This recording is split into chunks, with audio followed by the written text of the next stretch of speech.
Monsieur Noguet, bonjour. Bonjour. Rappelez-nous, s'il vous plaît, la situation de l'emploi dans le tourisme par rapport aux autres secteurs. D'abord, il faut avoir à l'esprit que le tourisme est un secteur qui pèse extrêmement lourd sur le plan de l'emploi, puisque le secteur du tourisme, ça représente, si vous voulez, 1 million d'emplois directs et 1 million d'emplois indirects. Donc c'est un secteur en plus qui pèse beaucoup en termes de produit intérieur brut, 7% du produit intérieur brut. C'est un secteur qui est créateur d'emplois au cours des dernières années, malgré les difficultés économiques qu'on a rencontrées, en tout cas qui est un secteur résilient sur le plan de l'emploi et qui en plus est générateur d'un excédent de notre balance commerciale, ce qui est évidemment très important. Donc ce secteur, aujourd'hui, la ministre Sylvia Pinel a décidé d'engager une mission sur le sujet, en partant du fait que nous avons 50 000 emplois non pourvus dans ce secteur. Donc c'est un peu un paradoxe, mais c'est un paradoxe qu'on voit également de manière plus générale sur le marché de l'emploi globalement, où on a un nombre de chômeurs qui est en croissance malheureusement, mais où on sait très bien que nous avons aussi parallèlement quelques centaines de milliers d'emplois qui sont non pourvus. Donc c'est un sujet sur lequel il faut se pencher en ce qui concerne le secteur du tourisme, et il faut essayer de comprendre, il faut essayer d'analyser les raisons pour lesquelles nous avons aujourd'hui 50 000 emplois non pourvus dans ce secteur.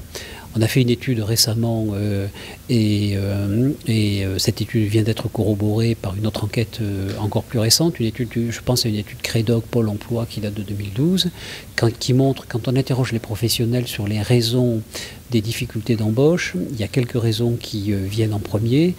C'est d'abord l'inadéquation entre le profil des postes et l'expérience professionnelle des candidats.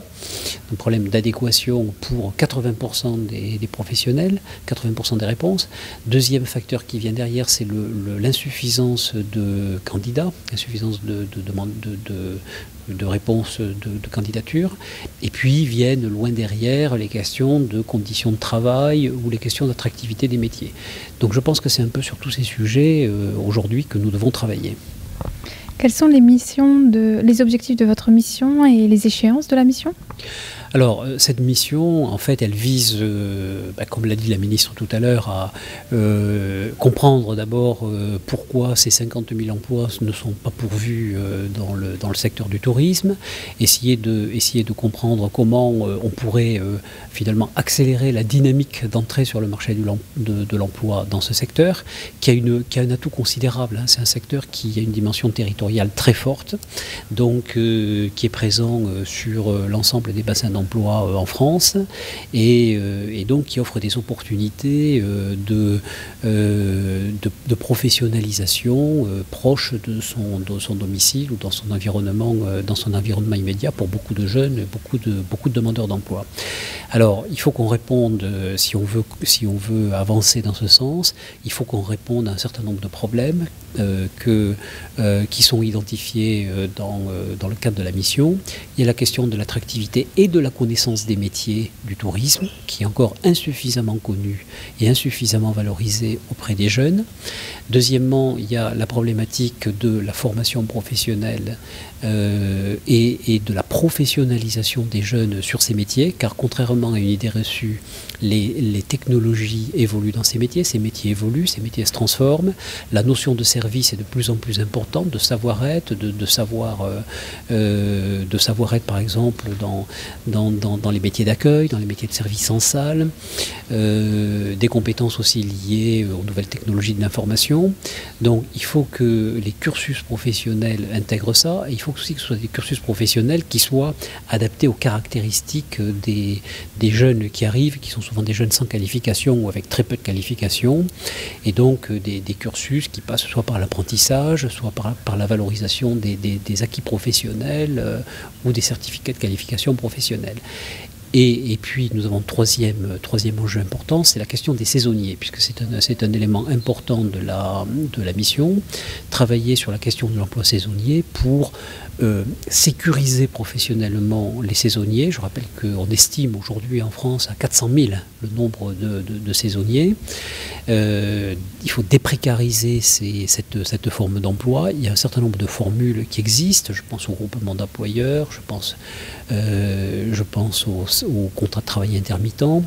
L'objet de la mission sera d'étudier les différentes pratiques, les différentes formules qui existent, de regarder celles qui marchent, celles qui ne marchent pas, les obstacles ou les freins pour développer des formules intéressantes, et puis de recommander, de développer, de généraliser un certain nombre de pratiques. Et puis, il y a enfin la question des conditions de travail, qui est des conditions de travail et de manière générale de l'environnement du travail. Vous avez par exemple un sujet qui est important, que nous avons évoqué avec la ministre, qui est la question de l'accueil du logement, de l'accueil des saisonniers, qui est un sujet sur lequel nous devons apporter des réponses si nous voulons aussi favoriser le développement, l'encadrement, une meilleure attractivité de ce type d'emploi. Et pour finir, je dirais que aujourd'hui, une des façons de renforcer l'attractivité des métiers, la connaissance des métiers, les parcours professionnels, ça passe aussi par un meilleur regroupement de la profession ou des professions qui constituent le secteur du tourisme. C'est un secteur dans lequel il y a 31 conventions collectives, c'est beaucoup. Et je pense qu'un rapprochement des professionnels, comme ça commence à se faire d'ailleurs dans un certain nombre d'endroits, un rapprochement des professionnels permettrait de développer des référentiels métiers communs, des parcours professionnels, des dispositifs de reconnaissance d'expérience ou d'acquis. Et je pense que c'est une direction importante de progrès dans cette mission sur le développement de l'emploi dans le tourisme. Merci.